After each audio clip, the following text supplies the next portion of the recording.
अस्सलाम वालेकुम। Mihir Mohammad Umar from the platform of Pakistan property leaders Bahria town Karachi. उम्मीद करता हूँ आप सब खैरियत से होंगे।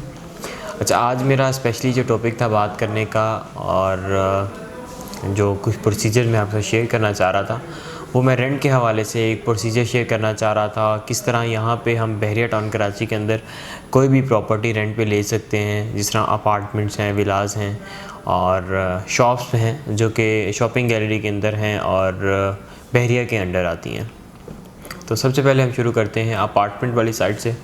अपार्टमेंट का मैं पहले बताता चलूँ यहाँ पे कौन कौन से अपार्टमेंट्स हमारे पास अवेलेबल है। 2 बेड अपार्टमेंट, 3 बेड अपार्टमेंट और 4 बेड अपार्टमेंट।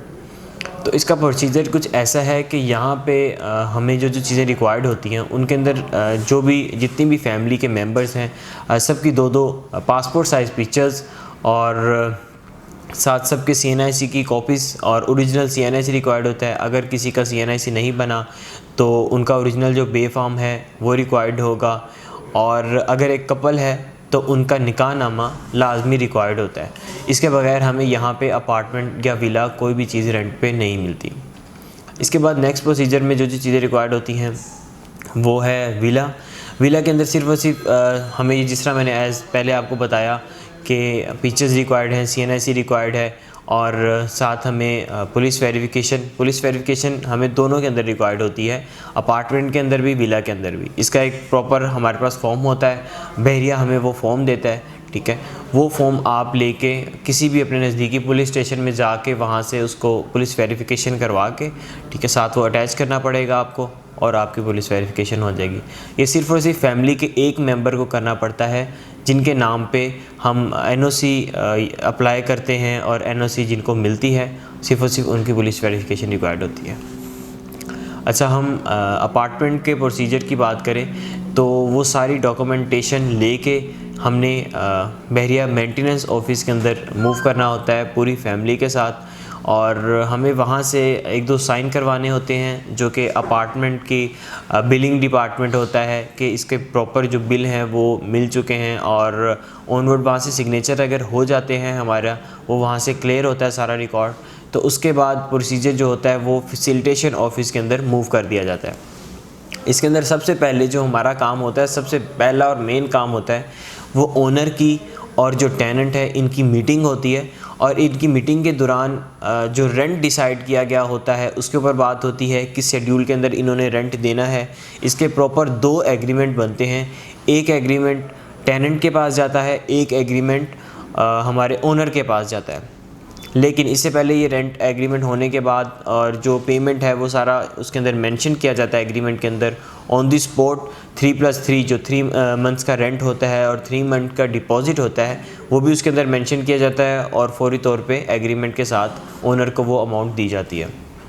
ये एग्रीमेंट और साथ 3 फॉर्म पेज जो होता है वो हमने मेंटेनेंस ऑफिस लेके जाना होता है, हमने साइन करवाने होते हैं। उसके बाद ये सारी फ़ाइल बन के फैसिलिटेशन ऑफिस मूव किया जाता है और वहाँ से ये फ़ाइल जमा करवाने के बाद हमें वहाँ से टाइम मिल जाता है कि हम विदिन 1 डे और 2 डे आपको कॉल करके इंटरव्यू के लिए बुला लेंगे। इंटरव्यू के अंदर ओनर और टेनेंट दोनों को जाना पड़ता है। कुछ जो बहरिया की शराइत है वो हमें बताते हैं कि आप यहाँ पे किस तरीके से रह सकते हैं, क्या क्या चीज़ें आपने करनी है। आपने गाड़ी के ऊपर स्टिकर लगाना है, सिक्योरिटी कार्ड बनवाने हैं नीचे। अब अगर अपार्टमेंट के अंदर हम रह रहे हैं तो हमने अपार्टमेंट का भी कार्ड बनवाना होता है ताकि आपकी फैमिली के अलावा कोई भी बंदा वहाँ पे मूव ना कर सके। तो ये प्रोसीजर तकरीबन 4 से 5 दिनों का अपार्टमेंट का होता है और फिर उसके बाद हम अपार्टमेंट में मूव कर सकते हैं। उसके बाद हम आगे विला के ऊपर। विला की जो NOC है उसका प्रोसीजर इतना लंबा नहीं है। उसके अंदर हमने सिर्फ और सिर्फ 3 फॉर्म लेने होते हैं। एग्रीमेंट जो ओनर और टेनेंट का वो बनता है और उसी दिन आप ओनर और टेनेंट के साथ मेंटेनेंस ऑफिस चले जाते हैं। तो मेंटेनेंस ऑफिस के अंदर विदिन 1 डे आपको NOC भी मिल जाती है और अदर नेक्स्ट डे आप वहाँ पे मूव भी कर सकते हैं और रिहाइश ला सकते हैं। अच्छा, इसके अंदर कुछ हमारे क्वेश्चन जो क्लाइंट के होते हैं कि हमें यहाँ पे रेंट कितना मिल रहा है और साथ यहाँ पे हमें जो फैसिलिटीज़ मिल रही हैं, गैस की क्या फैसिलिटीज़ हैं और रेंट कितना इलेक्ट्रिसिटी का बिल कितना है। तो यहाँ पे इलेक्ट्रिसिटी का जो बिल है वो 25 रुपीज़ फ्लैट रेट है। आप जितनी भी बिजली यूज़ कर रहे हैं, जितनी भी इलेक्ट्रिसिटी यूज़ कर रहे हैं, तो आपसे 25 रुपीज़ के हिसाब से बिल चार्ज किया जाएगा, मतलब इससे एक्स्ट्रा हमें नहीं पे करना पड़ेगा। इसके बाद गैस यहाँ पे अभी ऑपरेशनल नहीं हुई, लेकिन मेंटेनेंस ऑफिस के अंदर आपको नंबर दे दिया जाएगा जब आप यहाँ पे मूव होंगे, एनओसी मिलेगी, ताकि आप वहाँ से सिलेंडर जो है वो मंगवा सकें। आप एक कॉल करेंगे तो आपको विदिन हाफ आवर सिलेंडर मिल जाएगा, और आपको 2 सिलेंडर इशू किए जाएंगे कि अगर एक सिलेंडर आपका ख़त्म हो जाता है तो आप कॉल करके दोबारा से सिलेंडर मंगवा सकते हैं। उसके तकरीबन 1100 to 1200 रुपीज़ चार्ज किए जाते हैं एक सिलेंडर के, और आपको घर बैठे जो है गैस मिल जाती है।